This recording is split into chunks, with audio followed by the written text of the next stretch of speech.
अजमेर जिले के ब्यावर से एक हैवानियत भरा हैरान कर देने वाला पूरा मामला सामने आया है, जिसको अगर आप भी सुन लोगे तो आपकी भी रूह कांप उठेगी कि आखिर ऐसा गिरोह जो स्कूल जाने वाली नाबालिग बच्चियों के साथ साथ ही जो छात्राएं हैं उनको फंसाने का काम करता था और उसके साथ जो उनके साथ शारीरिक संबंध बनाते थे, उनको ब्लैकमेल करते थे, उनके अश्लील फ़ोटो और वीडियो बनाते थे और बाद में लगातार कई युवकों द्वारा प्रत्येक लड़की को है जो परेशान किया जाता था, उनको कमरे में बुलाने के लिए मजबूर किया जाता था, उनसे मिलने के लिए उनको मजबूर किया जाता था। अब देखिए, इस पूरे मामले को लेकर करीब 7 लोगों को पुलिस ने 7 युवकों को पुलिस ने गिरफ्तार कर लिया है। उनको लगातार अब कोर्ट में पेश किया जा रहा है और जब भी उनको कोर्ट में पेश किया जाता है तो वकीलों द्वारा उन पर है जो हमला कर दिया जाता है, उनको उनके साथ मारपीट करने की कोशिश की जाती है।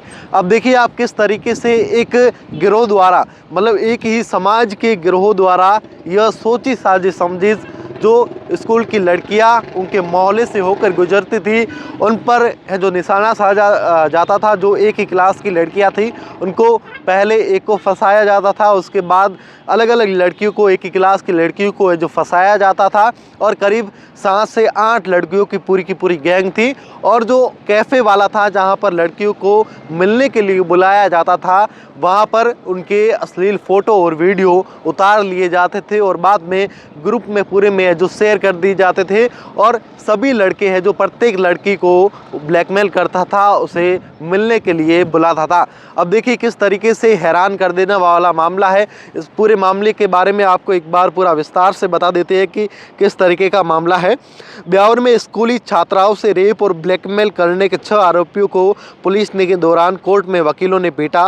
पुलिस बड़ी मुश्किल से आरोपियों को बचा कर ले गई। इससे पहले कोर्ट ने आरोपी को 4 दिन के लिए रिमांड पर भेजा था। एक नाबालिग को बाल सुधार गृह में भी भेजा था। अब देखिए 6 आरोपियों के नाम पहले आप देख लीजिए। रिहान मोहम्मद, सोहेल मंसूरी, लुकमान सोहेब, अरमान पठान, साहिल कुरैशी और अफराज को गिरफ्तार किया। वहीं एक नाबालिग को डिटेन किया था जिसको बाल सुधार गृह में भेजा था। और वहीं 3 लड़कियों के घर वालों ने सामूहिक रूप से जो रिपोर्ट दी थी, गिरोह के पास हमारी बेटियों के अलावा अन्य नाबालिग लड़कियों के फ़ोटोज़ और वीडियो भी है, ऐसा भी कहा था, जिसको उनके द्वारा जो ब्लैकमेल किया जाता है। अन्य लड़की के संपर्क कराने पर इन्हें छोड़ने का झूठा आश्वासन दिया जाता है। अब आप सोचिए किस तरीके से अगर एक लड़की को फंसाया जाता है तो उसको ये कहा जाता है कि तूने अगर किसी और लड़की से कांटेक्ट कराया हमारा तो तुझे जो फ्री कर दिया जाएगा। अब आप देखिए किस तरीके से जब आरोपियों को कोर्ट में पेश किया जाता है तो वहां पर वकीलों द्वारा उन पर हमला कर दिया जाता है और इसी बीच पुलिस और वकीलों के बीच में थोड़ी नोक-झोंक भी हो गई थी। और वहीं जिस कैफ़े में लड़कियों को बुलाया जाता था उसको अवैध संपत्ति घोषित करके नगर पालिका द्वारा इसको गिरा भी दिया गया है। अब आप देखिए सरकारी वकील रुपिंदर परिहार ने क्या बताया है। अभियोजन पक्ष ने आरोपियों से पूछताछ के लिए 7 दिन का पीसी मांगा था। कोर्ट को बताया गया कि अभियुक्तों ने पीड़ितों को मोबाइल और खिलौने दिए। वहीं मोबाइल कहां से और किस दुकान से खरीदे गए, पीड़ित को अश्लील वीडियो वायरल करने की धमकी दी। आरोपियों ने उनके अश्लील फ़ोटो वीडियो किन किन व्यक्तियों को भेजे उसकी भी जांच की जानी है। आरोपी किस किस होटल और किस कैफ़े में पीड़िताओं को लेकर गए उसकी जांच की जानी है। इसके लिए 7 दिन का पीसी रिमांड मांगा है, जिस पर कोर्ट ने 4 दिन की पुलिस की कस्टडी है वो दी है। अब धमकियां देकर मिलने का दबाव बनाते थे जो आरोपी थे। गिरोह में शामिल आरोपी लड़कियों को अपने जाल में फांस रहे थे, उन्हें छोटे छोटे खिलौने और मोबाइल देकर उनको प्रभावित करते थे और उनके साथ ज़बरदस्ती कैफ़े में चलने और उसकी पसंद के कपड़े पहनने के लिए भी दबाव बनाते थे।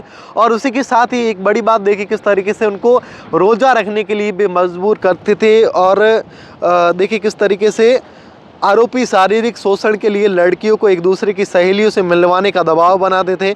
मना करने पर घरवालों को जान से मारने की धमकियां तक भी दे देते थे। अब इस पुलिस पूरे मामले को लेकर जांच पड़ताल कर रही है। वहीं करीब 5 जो आरोपी है उनको रिमांड पर भेज दिया गया है और 3 जो नाबालिग है उनको डिटेन किया गया है और बाल सुधार गृह में भेजा गया है। पुलिस इस पूरे मामले की जाँच पड़ताल करने में लगी हुई है। अब देखिए किस तरीके से एक बड़ी गैंग द्वारा है जो लड़कियों को फंसाया जाता था और वहीं जहाँ पर यह ब्यावर जिला है, वहाँ पर एक समाज के द्वारा वहाँ पर पूरा धरना प्रदर्शन किया जा रहा है और इन 7 आरोपियों को फांसी की सजा देने की मांग तक की जा रही है। द खटक से मैं आपका साथी राजेंद्र सिंह, धन्यवाद।